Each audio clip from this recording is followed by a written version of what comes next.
కూడా ప్రత్యేక పరిస్థితుల్లో వాళ్ళు 2 సీట్లు అనౌన్స్ చేశారు కాబట్టి నేను కూడా 2 సీట్లు అనౌన్స్ చేస్తున్నాను ఈ రోజున.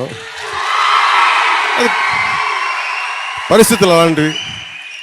సో నాకు కూడా ఒత్తిడి ఉంటుంది, పాపం చంద్రబాబు గారికి కూడా ఒత్తిడి ఉంటుంది, నాకు కూడా ఒత్తిడి ఉంటుంది. కాబట్టి ఆ ఒత్తిడిని నేను కూడా తట్టుకోవడానికి రిపబ్లిక్ డే రోజున నాకు ఆర్ అక్షరం బాగుందనిపించింది. రిపబ్లిక్ డే RRR లాగా రిపబ్లిక్ డే రోజున రాజోలు రాజానగరం సీట్లు నేను అనౌన్స్ చేస్తాను. సో ఈ రిపబ్లిక్ డే రోజున అందరం బాగుండాలి, అద్భుతాలు జరగాలి మనస్ఫూర్తిగా కోరుకుంటూ, రాష్ట్ర ప్రజలకి బంగారు భవిష్యత్తు జనసేన తెలుగుదేశం ప్రభుత్వం ఇస్తాయని మనస్ఫూర్తిగా కోరుకుంటూ, ఈ పర్యాయం నన్ను నమ్మండి, వ్యూహం నాకు వదిలేయండి.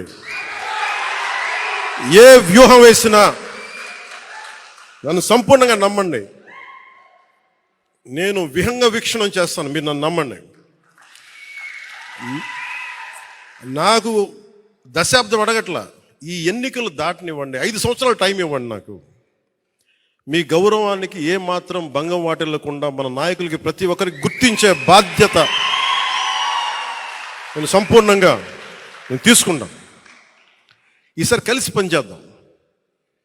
ఎప్పుడు విడిపోయి మనం పలచన పడిపోయాం. ఈసారి కలిసి ఉందాం, చిక్కగా ఉందాం. ప్రజలకు మనం దగ్గరయ్యాము కాబట్టి ప్రతి ఇంట్లోనూ మీ బిడ్డను మన వైఎస్ఆర్ కాంగ్రెస్ పార్టీని తమ పార్టీగా ప్రజలు భావిస్తా ఉన్నారు. కాబట్టి చంద్రబాబు లాంటి 75 ఏళ్ళ వయసు మళ్ళిన నాయకుడు ఆ చంద్రబాబు నాయుడు గారు ఒంటరిగా పోటీ చేసే ధైర్యం లేక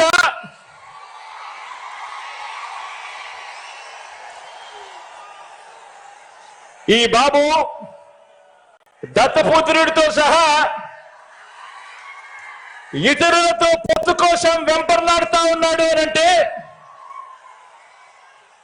దాని అర్థం ఏమిటో ఆలోచన చేయమని అడుగుతా ఉన్నా.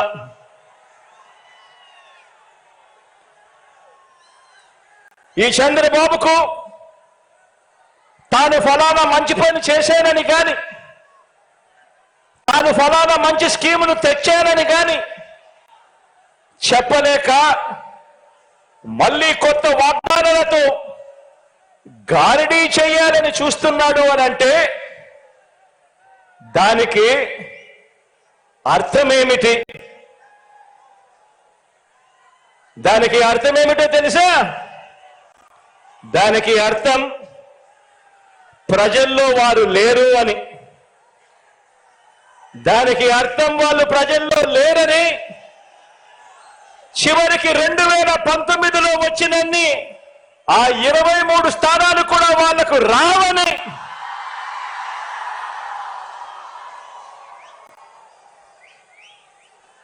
నూట 175 స్థానాల్లో కనీసం పోటీ పెట్టేందుకు వాళ్లకు అభ్యర్థులు కూడా లేరని.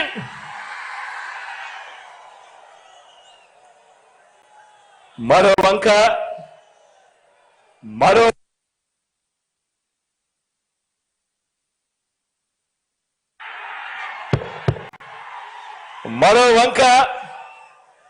మన పార్టీని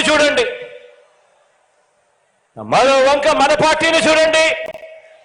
మన పార్టీ చరిత్ర ఓ విప్లవ గాథ. మన ప్రభుత్వ చరిత్ర ఇంటింటి విజయ గాథ. మన భవిష్యత్ సామాజిక వర్గాల ఇంద్రధనస్సు. మనది వయసుతో పాటు మనసు, భవిష్యత్తు ఉన్న పార్టీ మనది.